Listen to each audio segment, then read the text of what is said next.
अस्सलाम वालेकुम friends, smart travel and visa guide channel में खुशामदीद। आज हम बात करते हैं, एक अहम टॉपिक है जिस के ऊपर बहुत सी क्वेरीज थी और क्वेश्चन थे और इसमें कुछ हर्डल्स ज़्यादा थी कि क्रोशिया का जो विजिट वीज़ा है या टूरिस्ट वीज़ा है उसमें कौन सी ऐसी मेजर चेंजेस आई हैं, इसमें कौन सी पॉलिसी एम्बेसी ने अपडेट्स की हैं, उसमें डॉक्यूमेंटेशन में कौन से अहम जो डॉक्यूमेंट्स हैं वो हैं, और इसके अलावा सबसे अहम बात जिसके बहुत ज़्यादा क्वेश्चन है कि इसकी अपॉइंटमेंट किस तरह हासिल की जाए। जी हाँ दोस्तों, अगर हम सबसे पहले थोड़ा सी चीज़ को रिवाइंड करें, प्रीवियसली जब क्रोशिया शेंजन स्टेट के अंदर शामिल नहीं था उसमें ये सेटअप था कि आपको मेल के थ्रू आप सारा कोई सेटअप करते थे, आपकी डॉक्यूमेंटेशन वगैरह होती थी, आपको लिंक शेयर किया जाता था, आप अप्लाई करते थे, उसके बाद आप अपने डॉक्यूमेंट्स को वहां पे सेंड कर देते थे। आपको ईमेल आती थी कि आपका वीज़ा, साथ में आपको किसी भी तरह अपने रिप्रेजेंटेटिव के थ्रू या खुद जाके फीस सबमिट करवाना पड़ती थी और 15 दिन के अंदर अंदर डिसीजन हो जाता था कि आपको वीज़ा मिलना है या नहीं मिलना। और इसके बाद दोस्तों ये था कि अगर आपको वीज़ा ग्रांट होता तो आपको ऑप्शन होती थी कि आप किसी भी country like India, Azerbaijan, Qatar और ईरान या तुर्की वगैरह कहीं से भी अपना वीज़ा पेश करवा सकते हैं, लेकिन कंपलसरी था कि फीस सबमिट की हो, फीस सबमिशन के डिपॉजिट के बाद ही वो इस चीज़ की प्रोसेसिंग करते थे, अदरवाइज आपकी फाइल को मूव नहीं करते थे। जी हाँ दोस्तों, तब 2023 में जनवरी के महीने में जब इनकी इनकॉर्पोरेशन हुई है, मर्ज हुआ है, ये शेंजन स्टेट का पार्ट बना है, तो उन्होंने अपनी वीज़ा पॉलिसी इंटायरली चेंज कर दी है, जैसा कि हमने प्रीवियस वीडियो में बयान किया है। अब सबसे अहम बात है कि इसमें क्या डॉक्यूमेंटेशन भी चेंज हुई है कि डॉक्यूमेंटेशन को क्या उन्होंने अपग्रेड किया है या उसके अंदर कौन सी ऐसी चेंजेस हैं उनकी। ये तो सबसे पहले अगर बात करें डॉक्यूमेंटेशन की, डॉक्यूमेंटेशन इनकी जो बाकी शेंजन स्टेट्स हैं सेम उसी तरह की है। और रही बात फीस कितनी है, फीस 80 यूरो है, जो कि बाकी शेंजन स्टेट 26 कंट्री हैं लाइक उसी तरह की इसकी वीज़ा फीस है, और वीज़ा फीस आप ऑन द स्पॉट ही वहां जाके अप्लाई करेंगे। अब सवाल ये है कि अगर डॉक्यूमेंटेशन की बात करें कि डॉक्यूमेंट्स में सबसे अहम चीज़ है वो बर्थ सर्टिफिकेट को बहुत ज़्यादा वेटेज देते हैं, इंपॉर्टेंस देते हैं। बर्थ सर्टिफिकेट आपके पास होना चाहिए। उन्होंने स्पेशली मेंशन किया हुआ, हाईलाइट किया है कि आपका बर्थ सर्टिफिकेट बहुत कंपलसरी है और साथ में आपकी होटल बुकिंग जो पेड में हो। जी हाँ, इसके ऊपर ज़्यादा फोकस कर रहे हैं। आफ्टर शेंजन स्टेट में एंटर होने के बाद होटल बुकिंग आपकी पेड हो, एटलीस्ट आपने कोई कंफर्म के लेवल तक हो, ये जस्ट रिजर्व की है, या आप ने क्रेडिट कार्ड वगैरह को जो भी आपका पास सोर्स ऑफ है आपने उनको पे किया होगा किसी भी एंगल से।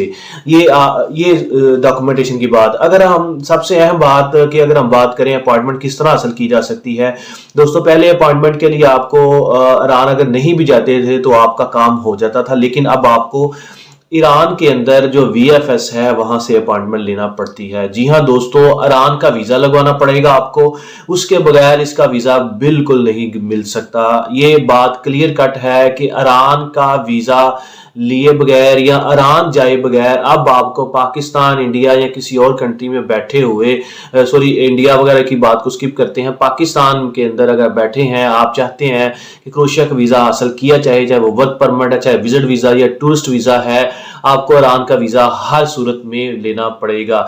जब आप वीज़ा उस टाइम लीजिएगा जब आपको VFS ग्लोबल जो है ईरान के अंदर वहां से अपॉइंटमेंट मिल जाए। जब आपको वहां से अपॉइंटमेंट मिल जाएगी, आप एक ही दिन के अंदर ईरान का वीज़ा हासिल करके वहां पे जा सकते हैं। अब वहां पे मसला ये है कि अपॉइंटमेंट किस तरह हासिल की जाए दोस्तों। जैसे कि ग्रे लिस्ट, वाइट लिस्ट का एक इशू होता है इंटरनेशनल लेवल पे, जैसे पाकिस्तान भी ग्रे लिस्ट के अंदर मौजूद था, वाइट लिस्ट में है। ईरान के ऊपर भी कुछ इंटरनेशनल इकोनॉमिकल सैंक्शन लगी हैं, कुछ पाबंदियां लगी हैं और वो भी ग्रे लिस्ट के अंदर है। इस वजह से कुछ और भी मैटर्स हैं जिस वजह से हम पाकिस्तान में या इंटरनेशनल कार्ड की बेस पे ईरान के अंदर फीस या बैंक ट्रांजैक्शन नहीं कर सकते। जी हाँ दोस्तों, ये बहुत ही अहम, बहुत ही एक्सक्लूसिव इंफॉर्मेशन जो हम आपसे शेयर कर रहे हैं। हो सकता है आपको किसी दूसरे प्लेटफॉर्म से भी इसको वैलिडेट किया हो, इसको सुना हो, लेकिन ये है कि अगर आप चाहते हैं पाकिस्तान या किसी भी कंट्री में बैठे हुए हैं कि ईरान में वीएफएस ग्लोबल है, उनकी अपॉइंटमेंट की फीस को अपने कार्ड से, एटीएम कार्ड से, डेबिट कार्ड से, क्रेडिट कार्ड से या किसी भी सोर्स से आप पे करें ऑनलाइन, तो आप पे नहीं कर पाएंगे, आप फीस डिपॉजिट नहीं कर पाएंगे। आप फीस किस तरह डिपॉजिट करनी है? सबसे अहम बात यह है कि आपके पास या तो ईरान का अकाउंट बैंक अकाउंट हो, या ईरान का कोई भी किसी सोर्स ऑफ इनकम जैसे क्रेडिट कार्ड, डेबिट कार्ड वगैरह मौजूद हो, तो फिर ही आप उसकी फीस पे कर सकते हैं। अब इसका सोल्यूशन ये है कि अगर आपका कोई जानने वाला, कोई फ्रेंड्स, रिलेटिव, कोई भी किसी एंगल में ईरान के अंदर मौजूद है, उसका वहां पे बैंक अकाउंट बना है या उसके पास वहां का क्रेडिट कार्ड या डेबिट कार्ड है, कोई भी है, तो वो ऑन द स्पॉट आप फीस ईरान में ही बैठ के उसी कार्ड से, उसी अकाउंट से पे करके आपकी अपॉइंटमेंट ले सकता है। इसका कोई अल्टरनेट सोल्यूशन नहीं है। अगर आप पाकिस्तान में है, पाकिस्तान अगर आपके पास ईरान का कार्ड है, अकाउंट है, तो फिर आप पे कर सकते हैं। पाकिस्तानी या इंटरनेशनल क्रेडिट कार्ड वगैरह पे आप इसकी फीस डिपॉजिट नहीं कर सकते। दोस्तों, ये एक्सक्लूसिव इंफॉर्मेशन और स्पेशल इंफॉर्मेशन है। बहुत ज्यादा लोगों इसके क्रोएशिया में जाना चाहते हैं, बहुत ज्यादा इसका अप्लाई भी करना चाह रहे हैं और अप्लाई भी कर रहे हैं, लेकिन दो हर्डल है कि आपको ईरान में जाए बगैर वीजा नहीं मिल सकता। पहले ऑप्शन थी कि आप ईरान में जाए बगैर वीजा हासिल कर सकते थे, लेकिन अब इस तरह की ऑप्शन कोई नहीं है। और दूसरे नंबर पे आपको ईरान के बैंक कार्ड, क्रेडिट कार्ड के थ्रू ही फीस पे करना पड़ेगी अपॉइंटमेंट की। जब आपको अपॉइंटमेंट मिल जाएगी तो आपकी फिर ही फाइल सबमिट होगी, आपको फिर ही वहीं पे जाके आप बायोमेट्रिक फिंगर्स वगैरह और पिक्चर लेंगे और वहीं पे आपकी फीस डिपॉजिट 80 यूरो होगी। उसके बाद 15 से 20 दिन वर्किंग डेज के अंदर अंदर वो वीजा को अपडेट करते हैं कि आपको वीजा ग्रांट होना है या नहीं। तो लिहाजा आपका पासपोर्ट जो होगा वही on the spot he VFS में सबमिट होगा, और उसको पासपोर्ट को वसूली के लिए चाहे आप खुद जा सकते हैं या आप अपने घर में कोरियर के थ्रू मंगवा सकते हैं। जी दोस्तों, ये वो इन्फॉर्मेशन जो हमने शेयर की। बहुत ज्यादा लोग इसके बारे में परेशान थे कि अपॉइंटमेंट किस तरह ली जाएगा, आप हमारी हेल्प करें।